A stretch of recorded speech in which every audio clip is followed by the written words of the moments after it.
Hello chill people, welcome back to Chilling Stories. Kali ini kita mau bahas salah satu film horor Indo ya, yang berjudul Keramat.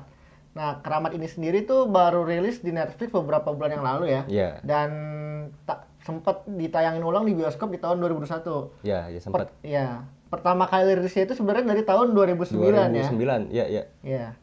Untuk sinopsisnya sendiri, film Keramat ini menceritakan tentang sekelompok pembuat film ya, yang berbasis di Jakarta, tapi mereka tuh mau praproduksi filmnya itu di Jogja. Di Jogja, ya. Ya.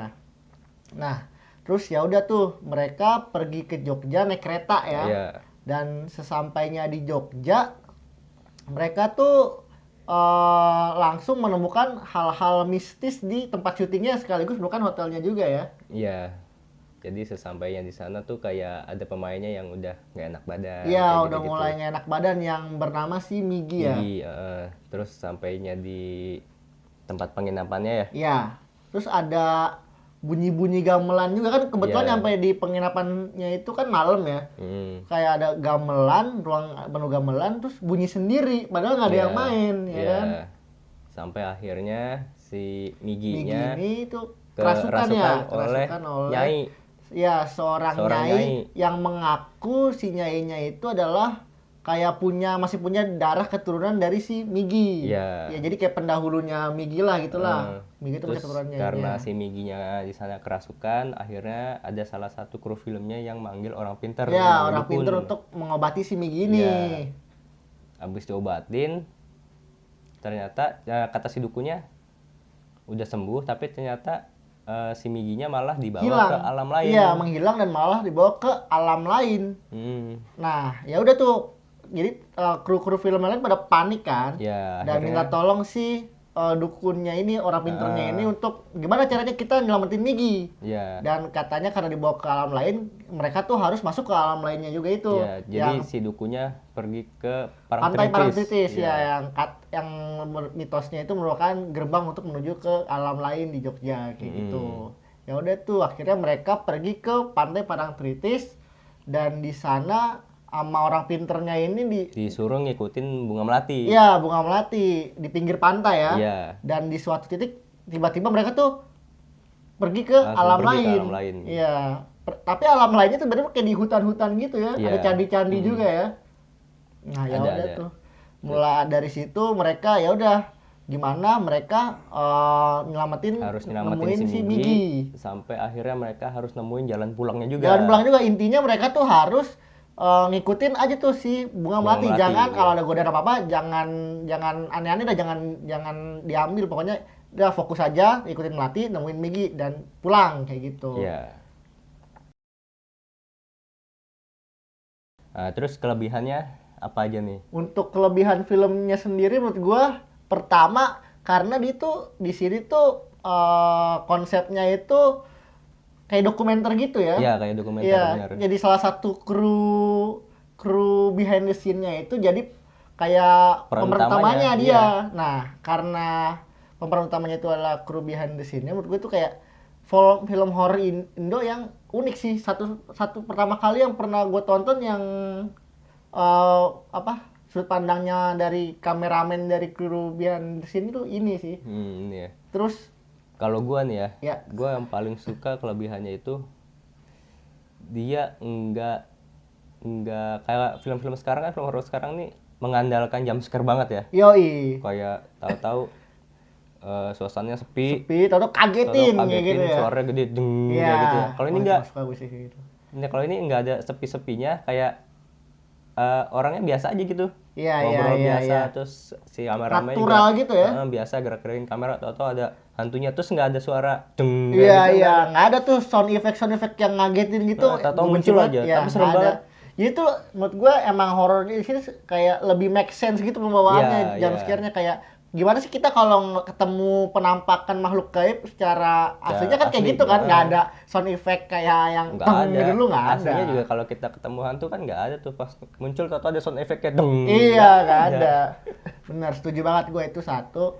Terus menurut gue selain tadi itu dari sudut pandang dokumenter, yang kedua di sini tuh artis-artisnya juga menurut gue tuh bukan yang A-list gitu. Jadi ketika gue tonton kayak beneran kisah nyata menurut gue. Kelihatannya gitu iya, ya. Kelihatannya karena orang-orang yang kayak orang biasa. Nggak terlalu dikenal. Iya, paling yang satu yang terkenal itu si Poppy Sofia ya. Poppy Sofia, tapi juga waktu tahun 2009 kayak Poppy Sofia belum begitu terkenal juga kan. Kayaknya iya. Iya, jadi menurut gua itu sih karena orang-orangnya kita yang nggak terlalu ngetop, yang nggak terlalu kita kenal, jadi seakan-akan tuh filmnya wah ini kisah nyata jadi nih, kita ini beneran nggak sih? Kayak mikir gitu, ini film bener apa enggak? Nah gitu, iya itu yang gua suka sih. Terus selain itu juga menurut gua film ini bagusnya membawa budaya-budaya lokal dan mitos-mitos lokal yang udah terkenal. Oh, kayak Parangtritis iya, gitu ya. Parangtritis tuh gerbang menuju dunia lain di Jogja. Terus juga lembah Gunung Merapi ya. Nah, iya. FYI di sini ending filmnya mereka tuh keluarnya tuh setelah dari dunia lain tuh nongolnya di lembah lereng Merapi ya. Iya. Nah, itu kan juga mitos-mitos lokal tuh yang kayak sebagian orang kayak udah tahu itu kayak. Jadi tuh menurut gue bikin orang ketika nonton film ini kayak wah ini kayaknya beneran deh. Iya. Iya. Dan itu yang gue apresiasi. Jadi ketika lo nonton, lo tuh bingung ini beneran apa fiksi. Kayaknya ini beneran deh. Gue mikir gitu terus. Soalnya emang nonton. Pembawaannya tuh alami banget. Iya, alami banget. Bener natural. Kayak seakan-akan ini kayak kisah nyata kalau misalkan ada kejadian kayak gini, kelihatan setannya juga nyata bener. Natural banget sih. Itu sih poin plusnya kalau dari gue. Nah, terus kalau misalnya kekurangannya nih ada nggak? Kalau kekurangan sebenarnya ini almost perfect menurut gue sih, udah serem banget. Tapi mungkin kalau nyari kekurangan menurut gue ada satu hal, plot hole sih sebenarnya. Plot hole ya. Plot hole-nya menurut gue sih kayak belum dijelasin dengan jelas kenapa si Migi tuh digangguin, dirasukin. Padahal tuh Migi orangnya baik-baik aja gitu. Walaupun udah dikasih tahu sebenarnya si Nyai-nya ini ingin melindungi si Migi. Terus ada satu turunan gitu ya. Iya.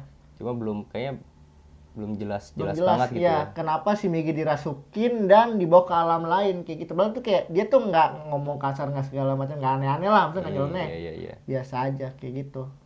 Gue plot hole sih. Kalau yang lainnya apa ya, bingung gua.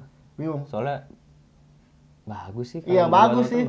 Seremnya dapat banget sih. Dapat. Mungkin itu aja sih plot hole satu doang itu kayak kejelasan kenapa dirasukin si Migi. Iya.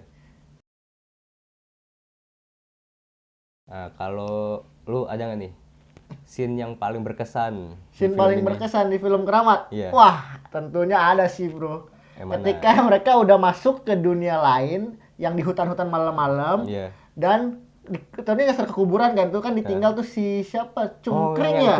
Si Cungkring ya, kameramennya. Ya, kameramennya yang tokoh utamanya di sini ya. Nah, terus si Cungkring ini kan, ya dia pertamanya kan abis ngelihat apa kayak zombie gitu bukan? Iya, abis ngeliat zombie lari dia tuh akhirnya kayak kan mereka rame-rame di hutan, lari terus kepisah. Nah, terus si Cungkring ini sama Poppy sama Pak Dimas. Ya, dan terus si Poppy-nya itu kan kayak kebelet pipis ternyata. Iya. Akhirnya ditemanin sama Pak Dimas untuk cari tempat buat pipis ya kan. Sedangkan si Cungkring suruh di situ aja ngasih lampu buat tanda. Nah, ya udah tuh. Tapi udah 30 menit. 30 menit balik-balik, lama banget. Dan ditinggalnya tuh ternyata di kuburan gak sih si Cungkring?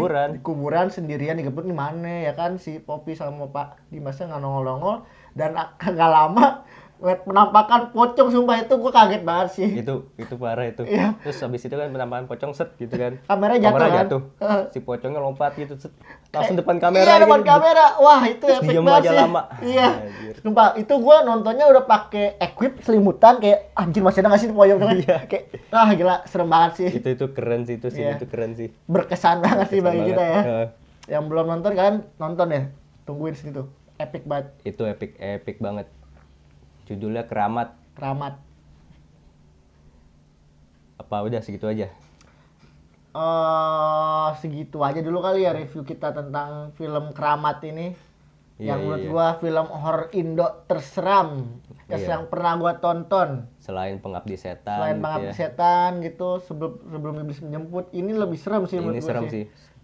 Selain aktingnya natural, terus semuanya pembawaannya. Ya jadi gue nggak bisa mikir nih bener apa bohongan sih kayak gitu sih. Apalagi di endingnya itu ada kayak koran-koran gitu kan cerita tentang cerita kisah nyatanya gitu. Kisah nyatanya, wah gila sih, keren banget, kalian harus nonton sih people. Ya udah segitu dulu kali ya. Segitu dulu deh. Jangan lupa untuk komen, like, subscribe. dan share juga. Dan tentunya don't forget to stay chill ya. Bye. Bye.